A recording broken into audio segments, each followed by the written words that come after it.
When I tell people I'm a witch, usually no one cares.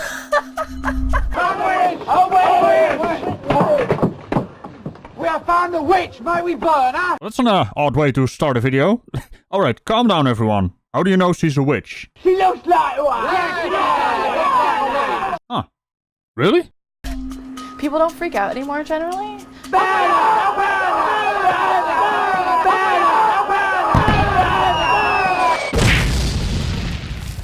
How do you know she is a witch? Exactly, Sir Bedivere. That's a very good question indeed. However, we can skip the test because she basically said she's a witch. And my facepalm cannon went off. Exactly. However, like, you do sometimes get the people who are scared. I like that reaction. I think that's a good one. Really? There are people in this day and age who still get scared when someone tells them they're a witch. Right. 27-year-old Sabrina has been practicing witchcraft since she was just 7 years old. Alright, so let me do the math. That's 27 minus 7, which is 20 years, which is that an evil number? Apparently it means that something good is waiting for you in the future.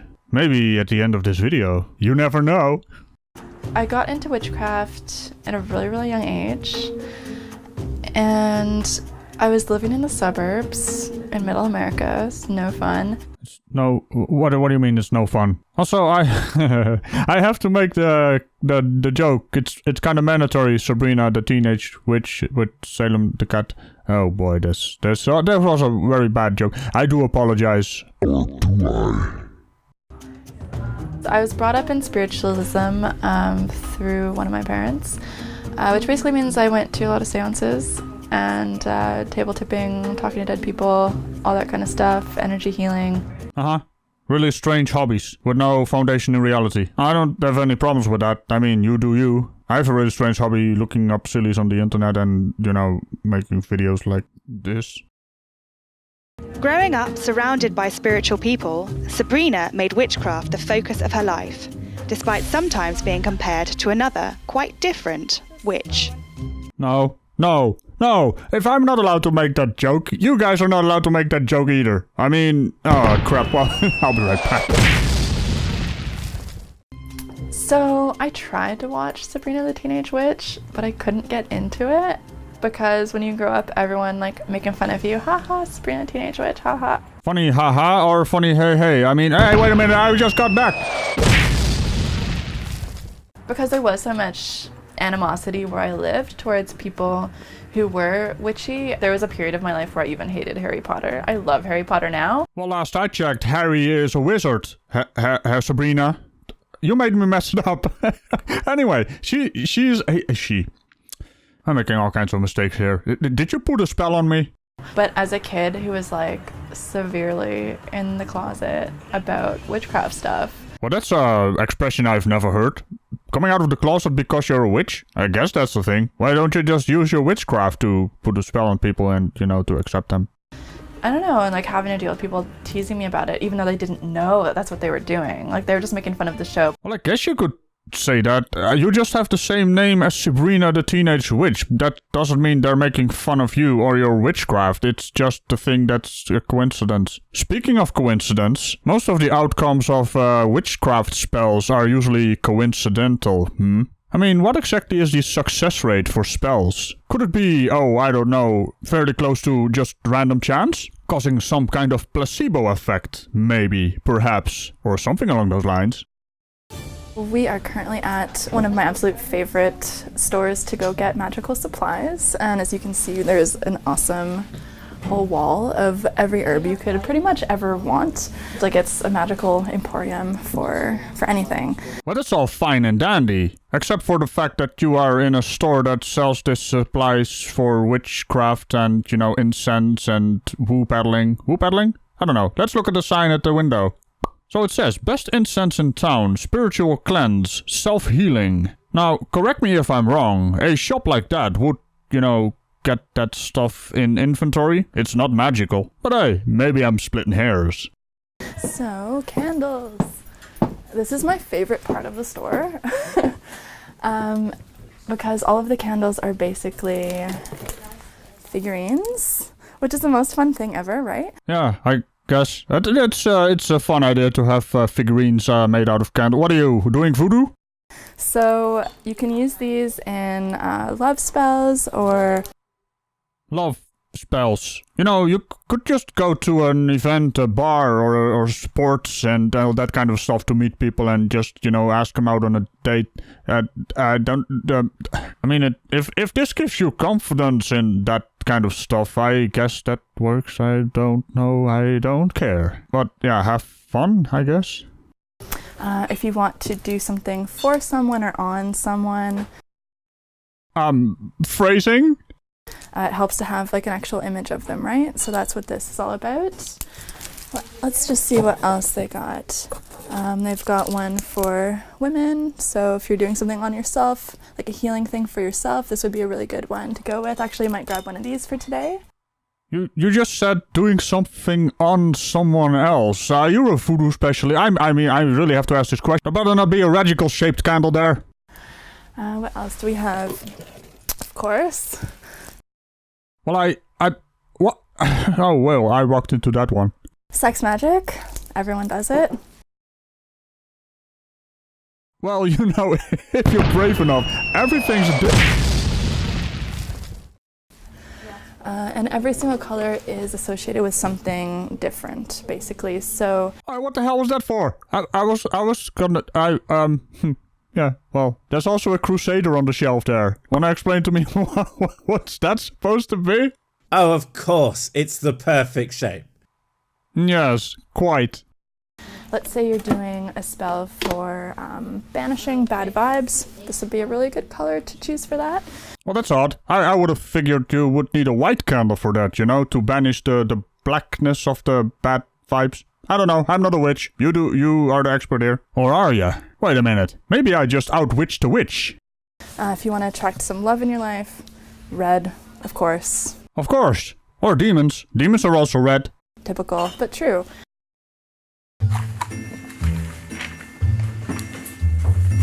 Thank you. To be honest, I find the stereotypical witch clothes kind of annoying. Well, yeah, I was kind of wondering about that for two completely unrelated reasons. Wait, what? Did I say two? I did, didn't I? Well, there you have it. I would never dress up in the typical witch costume for Halloween. I don't wear stripy socks. I don't think they're cute at all.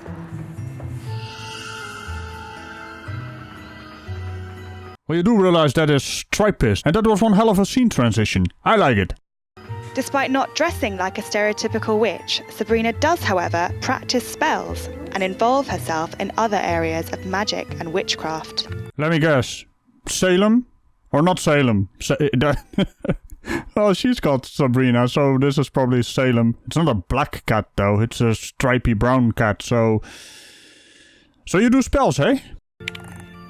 I know how to do spells, so I've read a lot of books. So that helps. Reading spell books to do spells helps. Alright, I'll give you that. I don't know why it's still a spell. Go on. I really like reading spell books. I haven't read any in a really long time. Likes to read spell books, hasn't read spell books in a long time. Well, and on that bombshell, I'll be right back.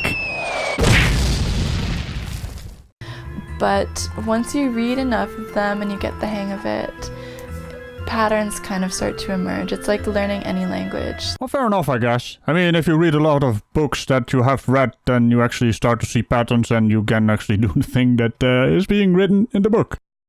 As well as teaching design at a university, Sabrina also teaches her craft to other aspiring witches. Ah, and there's the kicker. Is that a thing? It's usually someone else who says the kicker is here. You wanna know what kicker is in Dutch? It's a frog. All I'm gonna say here is, it is a money game, isn't it? I mean, people are selling all kinds of stuff for witchcraft. It's a very odd little hobby, but aren't all hobbies odd? I teach witchcraft because I think that it is a skill set that is accessible to everybody. And I think there is this kind of false mystique around what we do that is like, oh, I could never do that, or I don't have the ability to do that. But I do think that if you really want to learn and you're interested anyone can learn it. Well, that goes without saying for anything, really. If you learn it and dedicate yourself to something, you can learn the way of the witch in this case. But, you know, the way of the witch has never been proven in any way, shape, or form. Not even familiars. Okay, so this is for you. Aw, thank Yeah. you. It's beautiful. It's for you, yeah. So that is the like traditional witchcraft, basically, which I think is like your vibe. I don't know why, but it is kind of amusing to me that there is a traditional witchcraft. What, is there also an unconventional witchcraft? Would that have to do with some various shapes of various candles we just saw? To be quite honest, it seems like witchcraft is something really personal, and every witch is gonna witch a different way.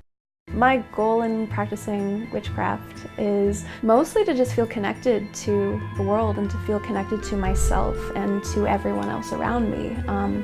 Everyone else being everything else. Everyone else and everything else amongst all other stuff and things, mostly things. Interesting. So, instead of just meeting people, you prefer to achieve that through witchcraft. Now I'm left wondering, do these people know you are connected to them in some kind of spiritual way? I think a lot of people do have a relationship to witchcraft, they just don't realize it yet.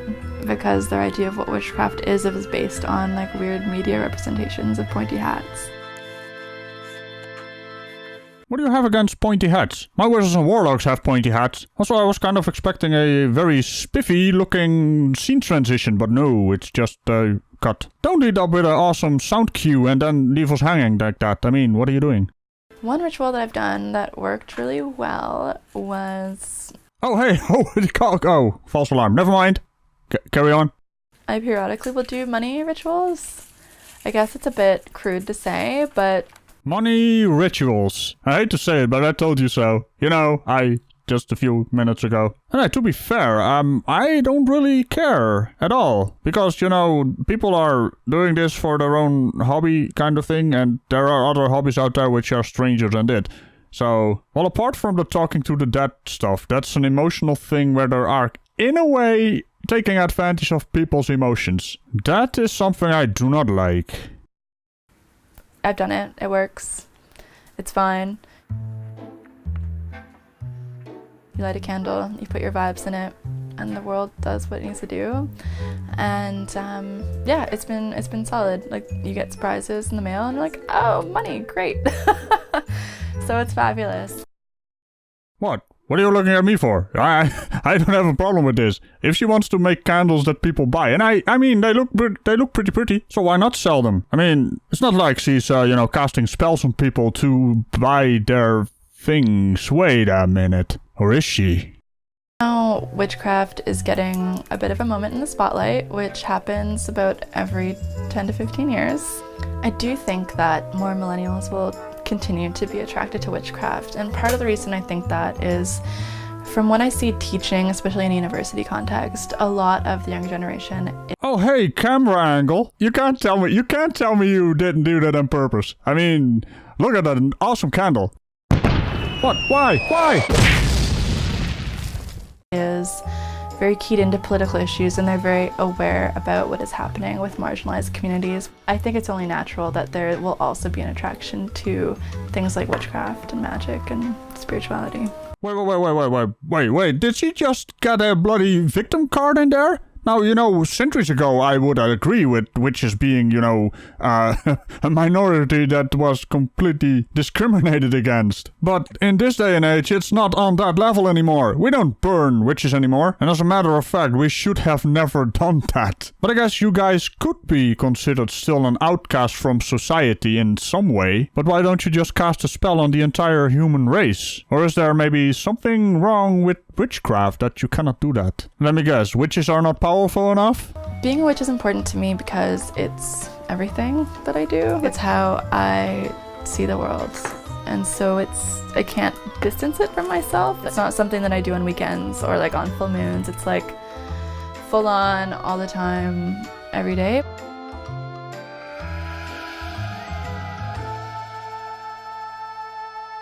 Well, Sabrina, I'm in quite a predicament here right now, as I'm not entirely sure you're silly enough to become a full jester in the Order of the Sillies, but you are quite silly on some points, and as such, I sentence you to become a titular jester in the Order of the Sillies. And contrary to popular belief, I don't do puns. Really, I do not. And on that note, I'd like to thank my Patreon members and YouTube members of the Order of the Unhallowed. And remember to tick on the bell, buttons and all things around it. Make sure to leave a spiffy comment. And I'll see you in the next video. Bye bye. Order of the Unhallowed. Technically witches are part of that, being unhallowed and all. Maybe they should stop being so silly.